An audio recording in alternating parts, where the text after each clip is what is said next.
नए साल पर कांग्रेस नेता नाना पटोले का बड़ा राजनीतिक बयान सामने आया है। पटोले ने कहा कि कांग्रेस की हार नहीं हुई बल्कि भाजपा की बेईमानी से हराया गया। उन्होंने चुनाव आयोग की प्रक्रिया पर सवाल उठाते हुए लोकतंत्र और जनता के वोट के सम्मान की बात कही। तो ही राहुल गांधी के श्रीराम बयान पर पटोले बोले कि राहुल गांधी भगवान राम के विचारों पर चल रहे हैं, शोषितों, किसानों और संविधान की रक्षा कर रहे हैं। भाजपा में बगावत बढ़ेगी, महंगाई, बेरोजगारी और कर्ज पर उन्हें जवाब देना पड़ेगा। पटोले ने दावा किया कि महाराष्ट्र में आज भी कांग्रेस के सत्ता में आने की उम्मीद जिंदा है। गौर से सुनिए क्या कहना है नाना पटोले इनका। काय सांगणार? गेलं वर्ष काँग्रेससाठी फारसं चांगलं नव्हतं. येत्या वर्षभरात काय अपेक्षा आहे काँग्रेसकडनं, काय सांगतात? सर्वप्रथम मी माझ्या राज्याच्या तमाम जनतेला माझ्या वतीनं आणि काँग्रेस पक्षाच्या वतीनं मनापासून शुभेच्छा देतो. सगळ्यांच्या जीवनामध्ये सुख आणि समृद्धी प्राप्त होईल अशी मी माझ्या कुलदेवतेच्या चरणी पहिले प्रार्थना करत, आपण जो प्रश्न विचारला, मागचं वर्षसुद्धा हे काँग्रेससाठी पोषकच होतं. भाजपच्या बेईमानीच्या समोर आणि जनतेच्या मताचा अनादर करणं हा भाजपनी जी मानसिकता बनवलेली आहे त्याच्यामुळे काँग्रेसचा पराजय झालेला होता. हे कोणालाही नाकारता येत नाही. मुख्य निवडणूक आयोगाचे जे उत्तरं आणि त्याची प्रेस कॉन्फरन्स आपण ऐकली तर त्याच्यातच बेईमानी कशी झाली याचं उत्तर मुख्य निवडणूक आयोगाकडून आपल्याला मिळालेलं आहे. त्यामुळे हे वर्ष लोकशाहीसाठी पोषक असावं. हे वर्ष लोकशाहीसाठी पोषक ठरलं आणि निवडणूक आयोगाला सत्सविवेक बुद्धी संविधान वाचवण्याची मिळाली आणि जनतेचा मताचा अधिकार जनतेजवळ राहू दिला तरच खऱ्या अर्थानं आपल्या लोकशाहीचं अजून ती बलाढ्य होईल, शक्तिशाली होईल आणि देश आपला बलाढ्य होईल. आणि म्हणून काँग्रेसचा पराजय नाही, हा बेईमानीने केलेला पराजय होता आणि त्याच्यामुळे काँग्रेसला महाराष्ट्रामध्ये मानणारा मोठा वर्ग आहे आणि लोकांना अपेक्षित आहे की काँग्रेसच आता या महाराष्ट्रामध्ये सत्तेत यावं. तुम्ही राहुल गांधी यांना रामाची उपमा दिली, काय कसं आहे, मीडियावाले तुम्ही शब्दाचा अनर्थ करता.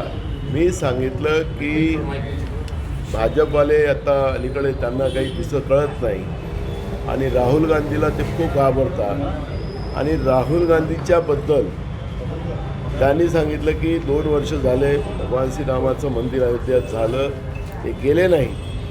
मी सांगितलं की राहुलजी भगवान श्रीरामांची जी भूमिका होती तेच काम राहुलजी करतात आहेत. देशातल्या शोषित पीडित लोकांसाठी, शेतकऱ्यांसाठी आणि देशाचं संविधान वाचवण्याचं काम राहुलजी करतात आहेत. आणि राहुलजी जेव्हा अयोध्येला जातील ते मंदिरामध्ये जातीलच, भगवान श्रीरामाचं दर्शन करतील, पण भगवान श्रीरामाच्या पावलावर राहुलजी काम करतात आहेत हे मी सांगितलेलं आहे. मी भगवान श्रीरामाचं आणि राहुलजीची बराबरी केलेली नाही. भगवान श्रीरामाचं काम करणं, त्यांच्या विचाराचं काम करणं हे बराबरी होतंच असेल तर मग नरेंद्र मोदींनी भगवान श्रीरामाला छोटंसं दाखवून आपल्याला मोठं दाखवलं होतं तर ते कुठलं हे रामभक्त आहेत हाही प्रश्न या ठिकाणी निर्माण होतो. भाजपमध्ये मोठ्या प्रमाणात बंडखोरी झालेली आहे आणि ती बंडखोरी शमवण्यासाठी आता स्वतः मुख्यमंत्री देवेंद्र फडणवीस सर्वांना फोन करतात. आता भाजपमध्ये अजून खूप उद्रेक होणार आहे, त्यांच्या मंत्रिमंडळात ते उद्रेक होणार आहे. भाजपच्या राज्य पातळीमध्येही मोठ्या प्रमाणात उद्रेक चाललेला आहे. त्यामुळे फडणवीस सत्ता त्यांच्या कार्यकर्त्यांना ज्यांनी बंड केला त्यांना काही लॉलीपॉप देऊन त्यांना शमवू शकतील, पण निवडणुकीच्या नंतर भाजपमध्ये मोठा बंड होण्याची परिस्थिती निर्माण झालेली आहे. मुंबई महापालिकेच्या महापौराचाच विषय आहे. कोण व्हावं, उत्तर भारतीय, मराठी आणि खान वगैरे असं सगळं चाललेलं आहे. नितेश राणेंनी सुद्धा ट्विट केलं. मला वाटतं की भाजपनी या सगळ्या विषयाची चर्चा करण्यापेक्षा मुंबईला ज्या पद्धतीनं घाण केलं, मुंबई जशी विकली आणि महाराष्ट्राला महागाच्या आगीमध्ये झोकलं. आपल्याला माहितीसाठी सांगतो की पेट्रोल डिझेलची किंमत हे 30.50 आहे मूळ किंमत, आणि त्याच्यामध्ये राज्य सरकार 40.50 घेते, केंद्र सरकार जवळपास 20 रुपये घेतं.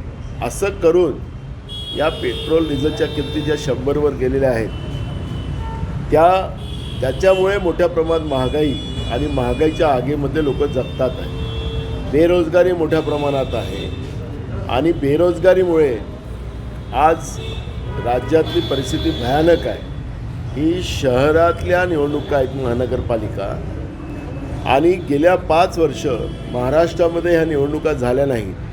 आणि राज्य सरकार आणि प्रशासक यांनी ज्या पद्धतीनं महानगरपालिका मुंबई असेल, अनेक महानगरपालिका म्हणजे पिंपरी चिंचवड असेल, पुणे असेल, अनेक महाराष्ट्रातल्या नागपूर असेल, या सगळ्या कर्जबाजारी करून ठेवलेल्या आहेत.